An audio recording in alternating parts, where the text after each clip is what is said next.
ఎఫెసీయులకు అపోస్తలుడైన పౌలు గారు రాసిన పత్రిక 3వ అధ్యాయం 14వ వచనాన్ని మనమంతా కలిసి చదువుకుందాం ప్రియులారా. మరి 14, 15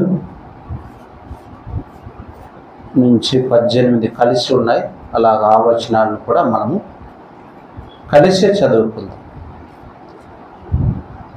ఈ హేతువు చేత పరలోకమునందును భూమి మీదను ఉన్న ప్రతి కుటుంబము ఏ తండ్రిని బట్టి కుటుంబమని పిలువబడుచున్నదో ఆ తండ్రి ఎదుట నేను మోకాళ్ళుని మీరు అంతరంగ పురుషుని యందు శక్తి కలిగి ఆయన ఆత్మ వలన బలపరచబడినట్లుగాను క్రీస్తు మీ హృదయములలో విశ్వాసము ద్వారా నివసించున్నట్లుగాను తన మహిమైశ్వర్యము చొప్పున మీకు దయచేయవలననియు మీరు దేవుని సంపూర్ణత యందు పూర్ణులగునట్లుగా ప్రేమయందు వేరుపారి స్థిరపడి సమస్త పరిశుద్ధులతో కూడా దాని వెడల్పు పొడుగు లోతు ఎత్తు ఎంతో గ్రహించుకొనుటకును జ్ఞానమునకు మించిన క్రీస్తు ప్రేమను తెలుసుకొనుటకు తగిన శక్తి గలవారు కావలెననియు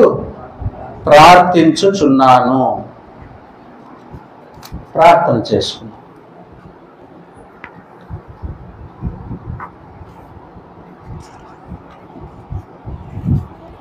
యేసు రాజా, స్తోత్రములు తండ్రి, వందనము. మా పరలోకపు తండ్రి, మరొక్కసారి మీ పాదముల ఎదుట మోకరించి మీ సన్నిధిలో మిమ్మల్ని ఆరాధించుటకై మమ్మల్ని సమకూర్చినందుకు స్తోత్రం.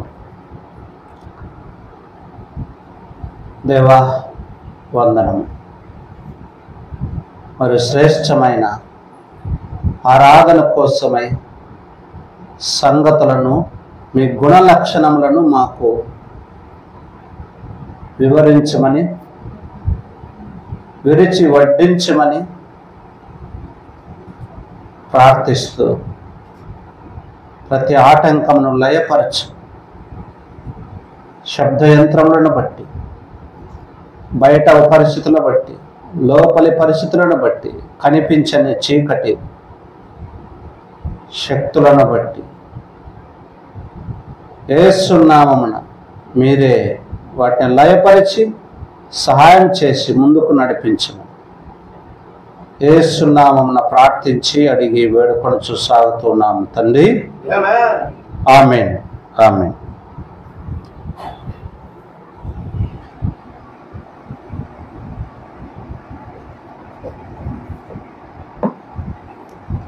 దేవునికి స్తోత్రములు. చేరి వచ్చిన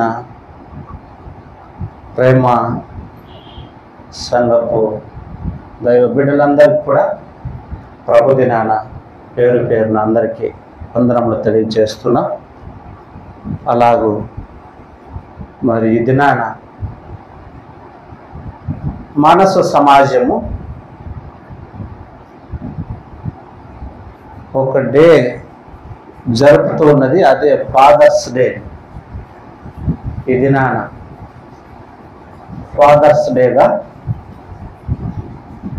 జరపబడుతున్నట్లుగా మనం చూడొచ్చు పిల్లలు.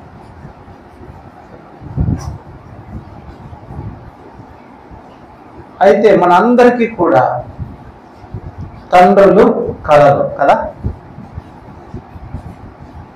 ఒక దినాన మరి చూడండి, పెద్దవారికి, పిల్లలకు, అందరూ కూడా మనందరికీ మనల్ని కన్నటువంటి తండ్రులు కలరు కదా పిల్లలు. వారు ఎంత వయసు వారైనప్పటికీ ఒక తండ్రి ద్వారా ఒక కుటుంబంలోనికి రాబడ్డాం.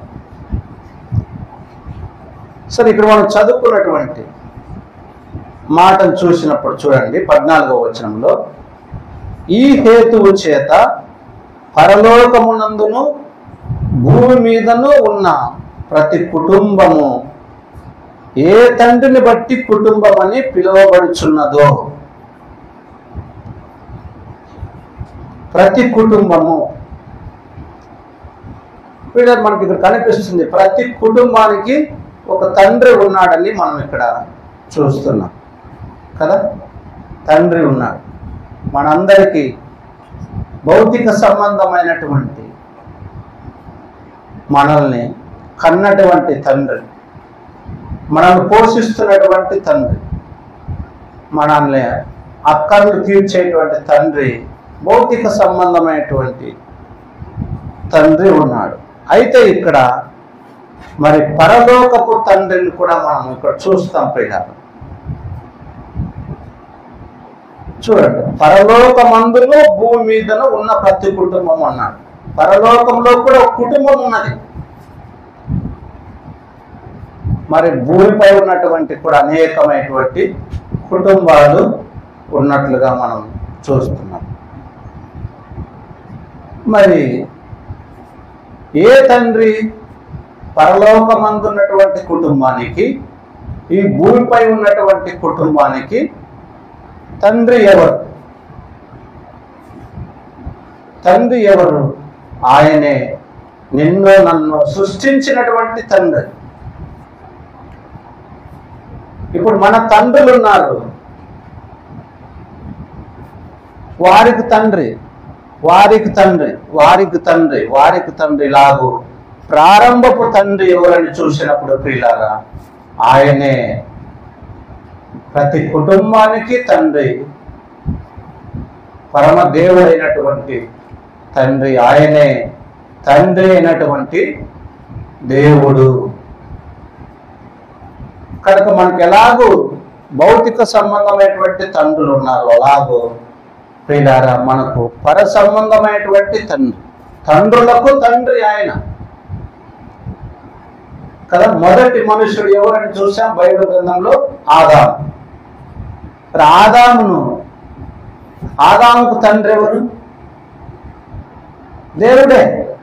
ఆదామును సృష్టించినటువంటి, ఆదామును తన పోలికలో చేసుకున్నటువంటి వాడు దేవుడే ప్రియ. కనుక ఆయనే పరమ తండ్రి.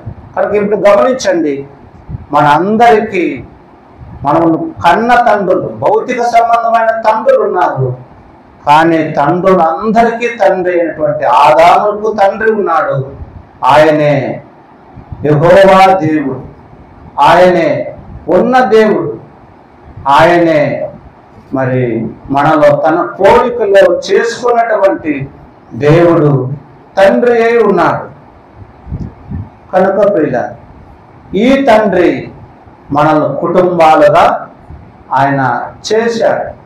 భూ సంబంధమైనటువంటి వారిగా కుటుంబాలుగా చేసి, కుటుంబాలుగా ఆయన్ని ఆరాధించాలి అని ఈ దినాన ఆయన మందిరావరంలోనికి తీసుకొని వచ్చాడు ప్రియులారా.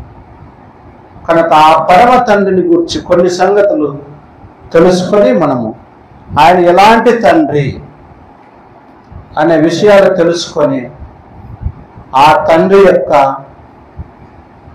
కార్యము ఎలాంటిది, ఆయన ప్రేమ ఎలాంటిది, ఆ తండ్రి యొక్క ఉద్దేశమే, ప్రతి కుటుంబము కూడా మరి ఏ తండ్రిని కలిగి ఉండాలనే సంగతులు తెలుసుకొని అలాగా ఆయన ఆరాధించి ఘనపరుస్తాం. సరే రండి, యోహాను సువార్తలోకి రండి ప్రియులారా. యోహాను సువార్త లేకొస్తే ఆ తండ్రిని గురించి కొన్ని సంగతులు మనము చూస్తాం ప్రియులారా. యోహాను సువార్త 14వ అధ్యాయం. యోహాను సువార్త 14వ అధ్యాయం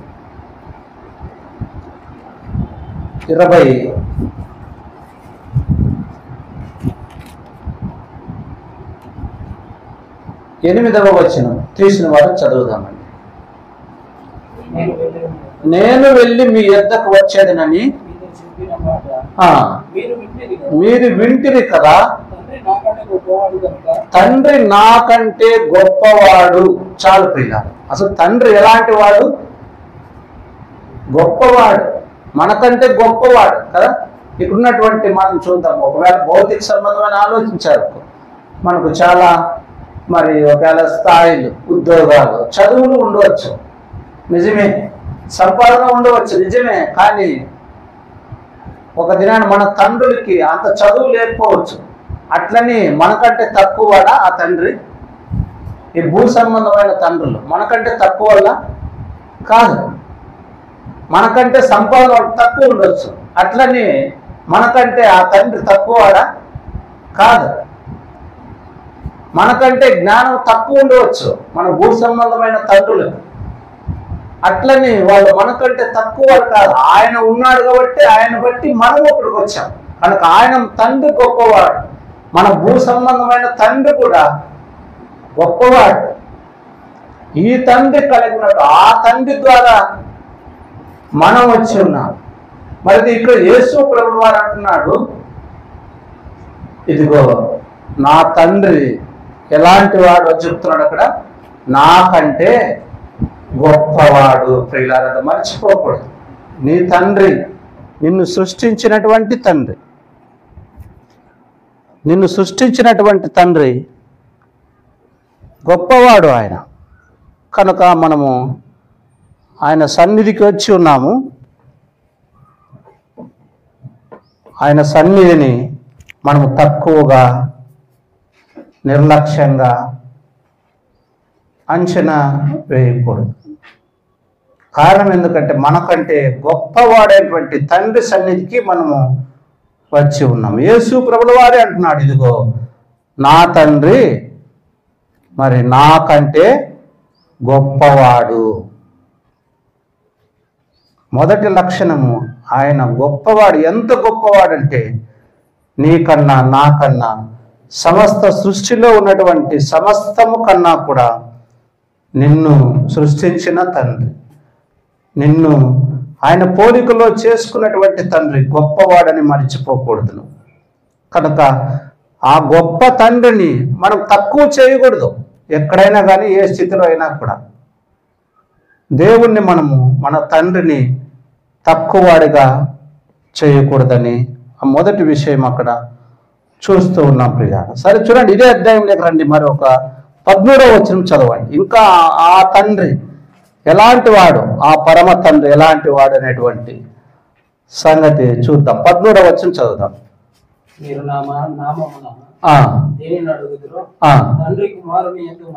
తండ్రి కుమారుని యందు మహిమ పరచబట్టకై చేతును. తండ్రి కుమారుని యందు, తండ్రి మహిమ పొందేటువంటి వాడు ఆయన. ఆయనకు మహిమ ఆపాదించాలి. మనం మహిమ పొందకూడదు, మనము గొప్ప కాకూడదు ప్రియులారా, మనము ఘనత పొందకూడదు, మనం పేరు ప్రఖ్యాతలు పొందకూడదు. మన తండ్రికి మహిమ చెల్లించాల్సినటువంటి వారమన్నా. కనుక ఆయన ఎవరంటే మహిమ పొందదగినటువంటి తండ్రి కదా. కీర్తన స్థలాల్లో రాయబడింది, భూమి, ఆకాశములు, సూర్యుడు, చంద్రుడు, సృష్టి అంతా కూడా ఆయన మహింపరుస్తున్నాయి. సృష్టి అంతా మహింపరుస్తున్నాయంట. ఎట్లా? ఆయన మాట వింటున్నాయి అంతే. సూర్యుడు తన మాట ప్రకారమే ఉదయించాలా, అలాగే అస్తమించాలా. చంద్రుడు అలాగే తన సమయాన్ని పాటిస్తూ ఉండాలి. ఋతువులు ఏం చేయాలా? ఆయా కాలాల్లోనే వర్షాలు ఇవ్వాల కదా. ఎండాకాలము ఆయా సీజన్లోనే ఎండాకాలం రావాలి, ఆయా సీజన్లోనే వర్షాకాలం, ఆయా సీజన్లోనే ప్రియులారా చలికాలం రావాలి. నిజంగా చూడండి, ఇవన్నీ మరి ఎవరు మనం పెట్టినటువంటి కాదు. మీరు ఒకసారి గమనించండి, పరమ తండ్రిని అవి మహింపరుస్తున్నాయి కదా. జూన్ అయితేనే వర్షాలు ప్రారంభమవుతాయి. ఎవరైనా పెట్టారా జూన్కే మొదలు కావాలని? ఏ దేశంలో పెట్టారా? గమనించండి, జూన్కే జూలై, ఆగస్ట్, సెప్టెంబర్, అక్టోబర్ వరకు వర్షాలు వస్తాయి. ఈ సీజన్లోనే ఎందుకు రావాలా? జనవరి, ఫిబ్రవరి, డిసెంబర్, నవంబర్లో రావచ్చు కదా. చూడండి, తండ్రి ఆజ్ఞను నెరవేరుస్తున్నాయి, తండ్రిని మహింపరుస్తున్నాయి. కనుక ప్రియులారా, ఆ తండ్రి ఎలాంటి వాడంటే ఆయన మహిమ పొందదగినటువంటి తండ్రి. మొదటి సంగతి, ఆయన గొప్పవాడైనటువంటి తండ్రి, ఆయన మహిమ పొందదగినటువంటి తండ్రి. బైబిల్ గ్రంథంలో రాయబడింది, నాకు చెందాల్సిన మహిమ మరి ఎవరికి నేను చెందనియను అని రాయబడింది. ప్రియులారా, మనము పరమ తండ్రిని సేవిస్తూ ఉన్నాం, ఆయన్నే మహింపరచాలి, ఆయన్నే గణపరచాలి, ఆయన్నే ప్రియులారా మరి హెచ్చించారు. బైబిల్ గ్రంథంలో అపోస్తల కార్యంలో ఒక రాజు ఉన్నాడు, ఆయన ఒక దినాన సింహాసనం పైన కూర్చొని ప్రసంగించాడంట. ఒక మాట చూడండి, ఆయన మహింపరచకపోతే ఎంత అక్కడ భయంకరమైనటువంటి పరిస్థితి జరిగిందో ఒకసారి మనము చూద్దాము. చూడండి,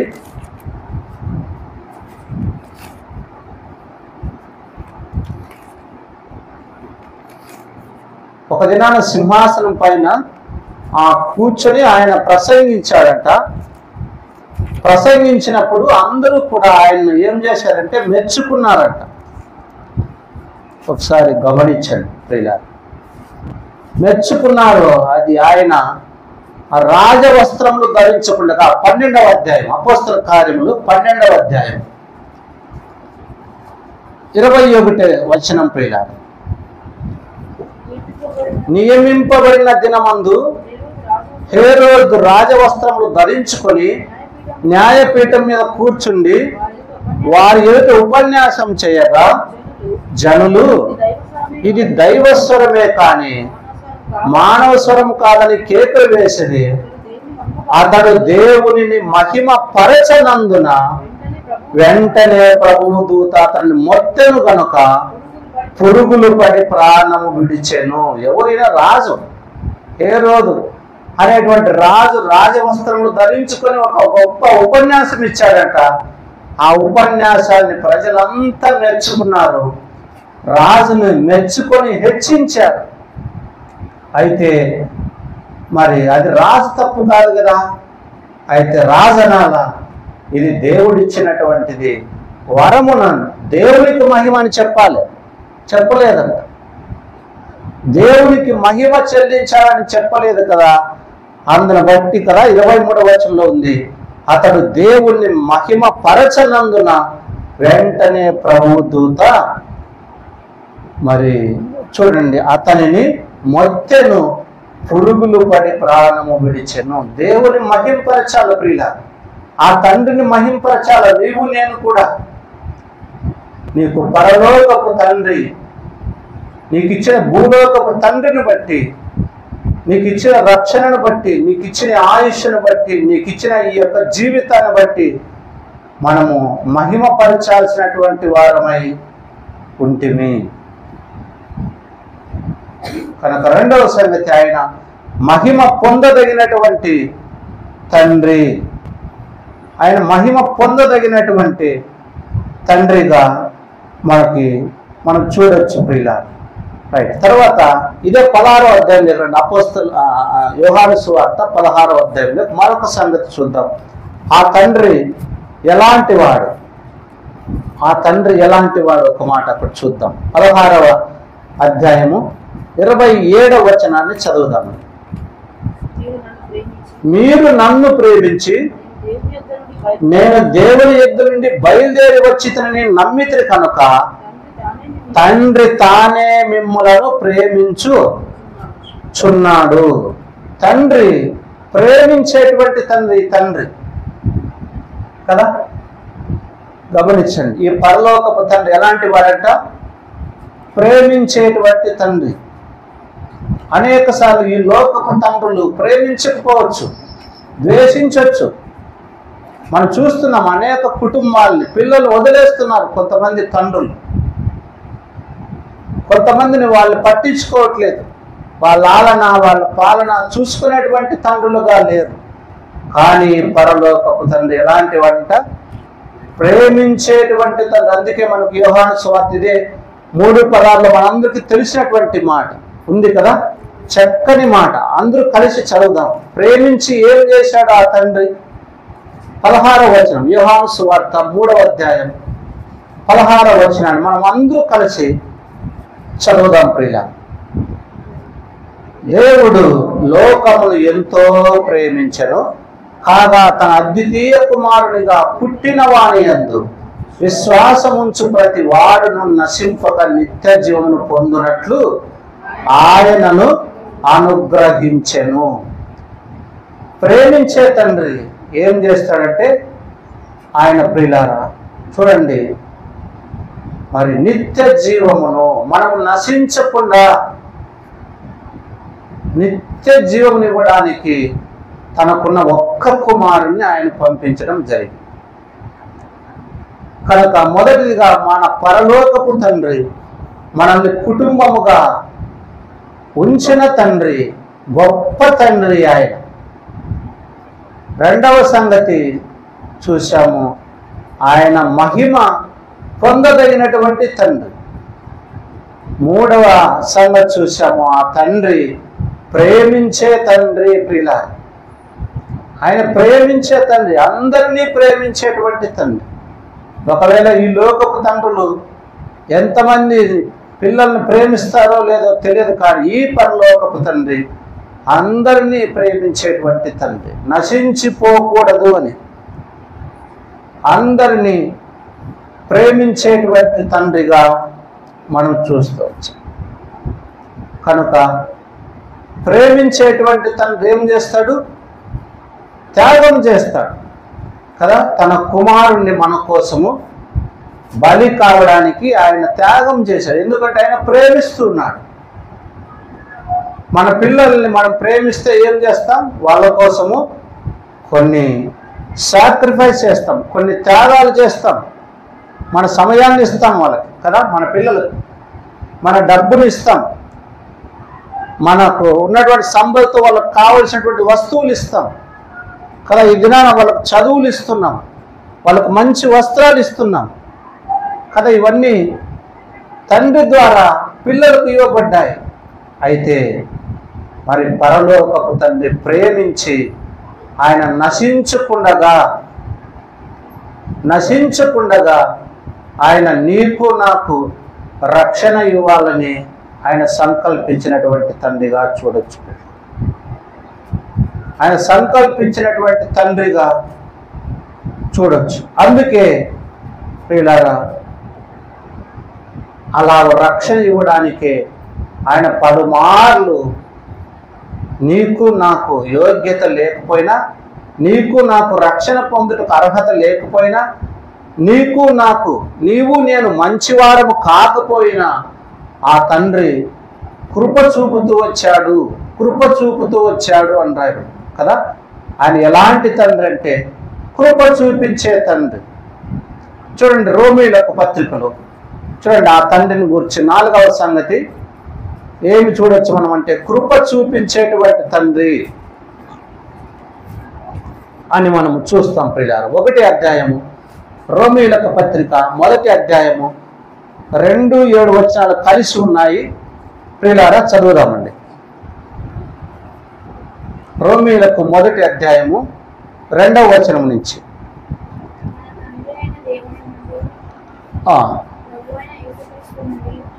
మన తండ్రి అయిన దేవుని నుండి, చూడండి ప్రియుల, మన తండ్రి అయిన దేవుడి నుండి. మొదట మనకు తండ్రి అయిన తర్వాత ఆయన దేవుడు. మన తండ్రి అయిన దేవుని నుండి, ప్రభు అయిన యేసుక్రీస్తు నుండి కృపా సమాధానం. ఇప్పుడు మన తండ్రి అయిన దేవుని నుంచి ఇప్పుడు ఏమొచ్చాయిందంటే మనకు కృప వచ్చింది. కృప ప్రియుల. కృప అంటే తెలుసు, గ్రేస్. కృప అంటే ఏ అర్హత లేకపోయినా వానికి అర్హత ఇవ్వడం. ఇప్పుడు 10వ తరగతి ఫెయిల్ అయ్యాడు, మరొక సబ్జెక్ట్లో ఫెయిల్ అయినాడు, 35కి 30 మార్కులే వచ్చినాయి. మరి అయినా ఫెయిలే. అన్ని సబ్జెక్టులు 5 పాస్ అయ్యాడు, 6లో 30 మార్కులు వచ్చినాయి, అయినా ఫెయిలే.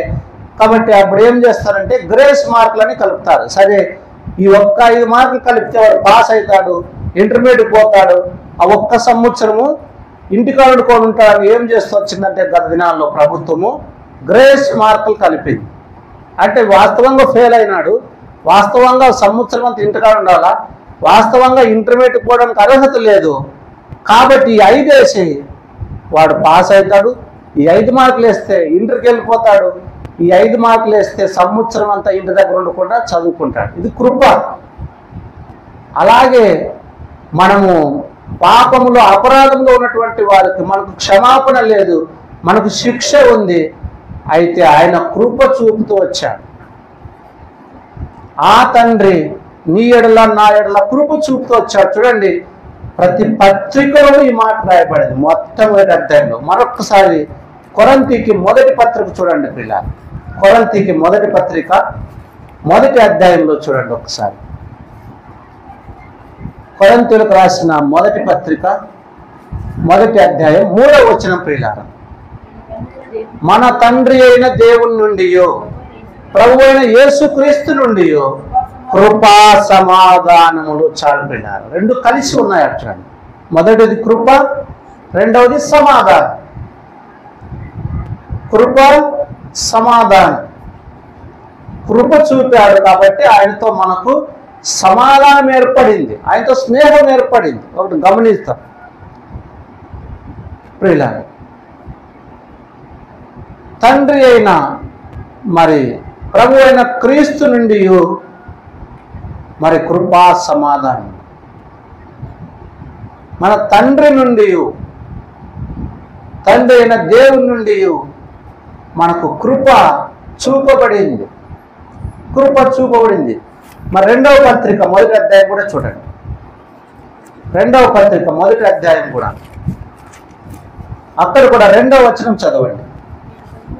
మన తండ్రి అయిన దేవుని నుండి ప్రభు అయిన యేసుక్రీస్తు నుండి కృపయు సమాధానములు మీకు కలుగునుగాక. మన తండ్రి అయిన దేవుని నుండి ప్రియ, తండ్రి అయిన దేవుడే కృప చూపేవాడు. ఆయన తప్ప కృప చూపించేటువంటి వారు ఎవ్వరు లేరు. తండ్రి అయిన దేవుని నుండి కృపయు నీకు కలుగునుగాక. గలతీలో మొదటి అధ్యాయంలో చూడండి, అక్కడ కూడా అద్భుతంగా సంగతి రాయబడ్డాయి. నాకు గలతీ పత్రిక మొదటి అధ్యాయం కొరింథీ పక్కనే అలాగే ఉంటుంది చూడండి ప్రియులారా. 3వ వచనం, మొదటి అధ్యాయం 3వ వచనం. తండ్రి అయిన దేవుని నుండి మన ప్రభు అయిన యేసుక్రీస్తు నుండి మీకు కృపయు సమాధానములు కలుగునుగాక. చాలు పిల్లారు. తండ్రి అయిన దేవుని నుండి. ఇప్పుడు నీ దేవుడు పరమ తండ్రి, ఆ పరమ తండ్రి నీ దేవుడు పిల్లారు. ఇంకా ఆ తండ్రి స్థానంలో ఎవరిని పెట్టలేము, ఏ తండ్రిని కూడా పెట్టలేము.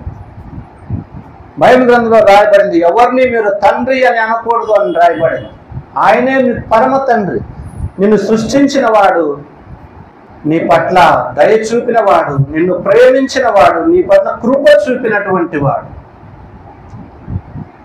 కనుక ప్రియులారా, ఇదిగో తండ్రి అయినటువంటి దేవుడు.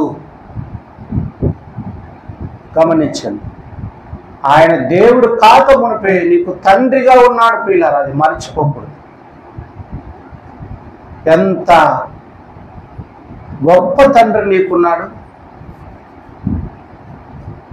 ఎంత పూర్వకాలం నుంచి నీకు తండ్రి ఉన్నాడు. మరి ఆ తండ్రిని ఎరిగావా? ఎప్పుడు ఎరిగావు? ఎలా ఎరిగావు? అసలు ఆయన తండ్రిని నీకు తెలుసా? ఆయన నిన్ను పుట్టించిన వాడని తెలుసా? ఆయన నిన్ను పోషించిన వాడని తెలుసా? నీకు ఆయు ఊపిరి పోసిన వాడని తెలుసా? పరమ తండ్రి.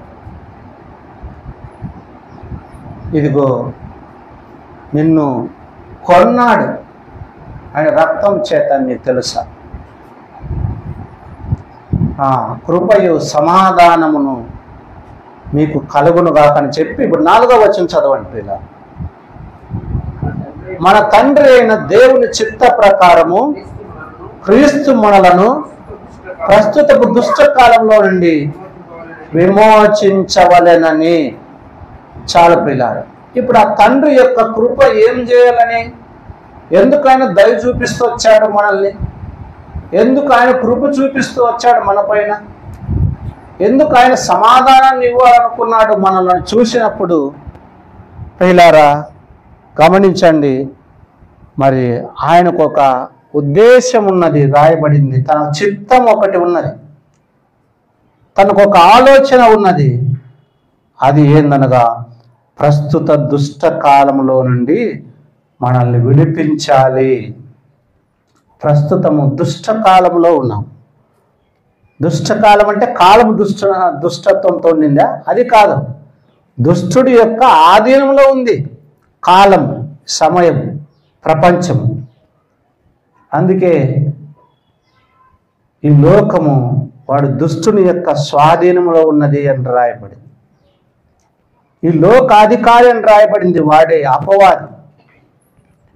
మనము కూడా ఒక దినాన దుష్టుని మార్గంలో నడుస్తూ ఉంటుంది, తండ్రిని ఎరుగకుండా ఉంటుంది. అసలు నా తండ్రి ఎవరు?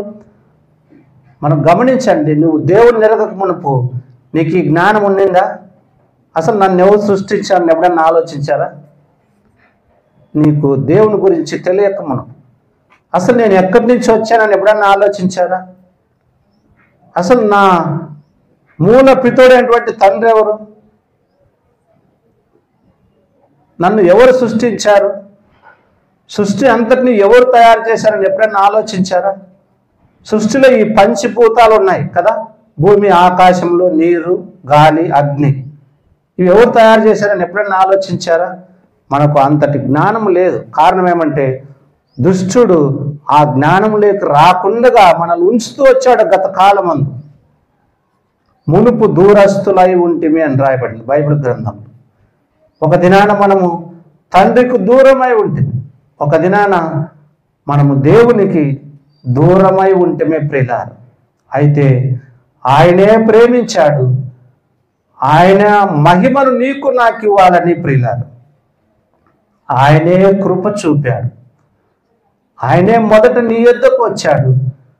ఆయన కృప చూపి ఏమి చేశాడని రాయబడిందంటే అక్కడ దుష్ట కాలంలో నుంచి విడిపించాలి అనుకున్నాడు. మొట్టమొదట దుష్టుని నుంచి విడిపించాలి, అపవాది నుంచి నా బిడ్డను విడిపించాలని, నిన్ను విడిపించాలని, నన్ను విడిపించాలని ప్రియుల మన పాపముల నిమిత్తము తన్ను తాను అప్పగించుకొనెను. మన పాపముల నిమిత్తం ఏం చేయబడ్డాడు? ఆయనే అప్పగించుకున్నాడు. కుమారుడిగా ఆయనే భూమిపైకి వచ్చాడు. యేసు ప్రభుల వారిగా ఆ పరమ తండ్రి కుమారుడిగా భూమిపైకి వచ్చి ఆయన నీ నిమిత్తమై నా నిమిత్తమై ఆయన అప్పగించుకున్నాడు. సిలువలో నీ కోసం నా కోసమై ఆ శిక్ష అంతా పొందాడు, లేకపోతే ఆ శిక్ష అంతా మనం భరించాడు. ప్రియమైనటువంటి దైవ జనమ, చూసారా పరలోకపు తండ్రి యొక్క ప్రేమ? చూడండి, పరలోకపు తండ్రి యొక్క కృప, పరలోకపు తండ్రి యొక్క గొప్పతనం చూడండి ప్రియుల. ఈ దినాన ఈ లోకపు తల్లిదండ్రులు ఉండవచ్చును, కానీ వారు ఎంతవరకు వారి పిల్లలకు మరి ఇట్టి కార్యము చేయగలరు, ఎంతవరకు ప్రేమించగలరు, ఎంతవరకు కృప చూడగలరు? ఈ లోకంలో మనం చూస్తున్నాం అనేక మంది తండ్రులు వారి మరి పంతాలను నెగ్గించుకోవడానికి ప్రతీకారాలకు పోయి తమ పిల్లలను బలి చేసేటువంటి వారు ఎంతో మంది ఉంటున్నారు. కానీ పరలోకపు తండ్రి తానే బలి కావడానికి ఇష్టపడ్డాడు, తానే భూమిపైకి దిగి వచ్చాడు. ఆయన శ్రీమంతుడై ఉండి ఆయనే దిగి వచ్చి ఆయనే కుమారుడిగా క్రీస్తుగా మన మధ్య నివసించి భూమిపైన నీ నిమిత్తం నా నిమిత్తమై శిలువలో మరణించాడు. ఆ సంగతి ఎరుగుదువా? చూడండి పరలోకపు తండ్రి యొక్క కార్యం ఎలాంటిది. అట్టి కార్యము చేసి నిన్ను పరలోకమునందు ఆ కుటుంబంలో ఉంచాలని ఇష్టపడ్డాడు పిల్ల. అందుకే మనం అక్కడ ఎఫెసీ పత్రికలో రాయబడినటువంటి ఆ కుటుంబం అనగా పరలోకపు కుటుంబములో నీవు నేను ఉండడానికే ఆయన మరి ఇట్టి కార్యమును చేశాడు. ఈ లోకపు కుటుంబంలో కొంతకాలమే ఉండవచ్చు, ఈ భూమిపై నువ్వు కొంతకాలమే ఉండవచ్చు. మన ఆయుష్ అది ఏ పాటిది, ఎంతకాలం? ఇంతలో కనపడి అంతలో మాయమయ్యేటువంటి నీటి ఆవిరి లాంటిది కదా, నీటి బుడగ లాంటిది ప్రియులారా. అలాంటి నీ జీవితాన్ని, నా జీవితాన్ని పరలోకపు కుటుంబంలో ఆయన ఉంచాలని ఆయన పరలోకము నుంచి భూమిపైకి దిగి వచ్చి, ఇదిగో నీ పాపమును నా పాపమును తొలగించి, నీ శిక్షను నా శిక్షను తొలగించి, దుష్టుని నుంచి నిన్ను విడిపించి పరలోకమునకు రాజ్యమునకు వారసుడుగా చేసుకుని నీకు నాకు అట్టి పరలోక రాజ్యమును దయచేసినటువంటి ఆ పరమ తండ్రికి నువ్వేమిస్తావు? సహోదరి సహోదరుడు, నేనేమిస్తాను? మనం ఏమీ ఇవ్వలేము. ఆ తండ్రికి ఏమిచ్చినా కూడా, మనం ఎంత ఇచ్చినా కూడా రుణస్థులమే. ఆ రుణం ఎవరు తీర్చలేంది అని రాయబడింది. ఆ రుణం అది అట్లే ఉండాల్సిందే అంట. ఒకవేళ నేను అప్పు తీసుకున్నాను అనుకో, మార్చితో 50,000 తిరిగి ఒక దినాన్ని చెల్లిస్తాను. కానీ ఈ పరలోకపు తండ్రి చేసినటువంటి ఈ కార్యం విషయమై ఆ రుణం తీర్చలేను. ఆయన ప్రాణం పెట్టాడు, నువ్వు పెట్టగలవా? ఆయన కోసం ప్రాణం ఆయన తగ్గించుకున్నాడు, నువ్వు అంతగా తగ్గించుకోగలవా? ఆయన విధేయత చూపాడు, నువ్వు విధేయత చూపగలవా? అలా మనం చేయలేమని ఎరిగినటువంటి దేవదేవుడు ఇదిగో ఆయనే వచ్చి ప్రాణం పెట్టి, ఆయనే కృప చూపి, ఆయన గొప్పతనాన్ని అంత తగ్గించుకొని వదిలిపెట్టి నీ కోసం నా కోసం ప్రాణం పెట్టి నీకు పరలోక కుటుంబంలో నీకు స్థానం ఇచ్చినటువంటి ఆ పరమ తండ్రిని స్తుతించి ఘనపరిచి ఆరాధిస్తాం. దేవుడు అలాంటి మనసునిచ్చి అలాగ ఆయన మహిమ పరచబడును గాక. ఆమేన్, ఆమేన్.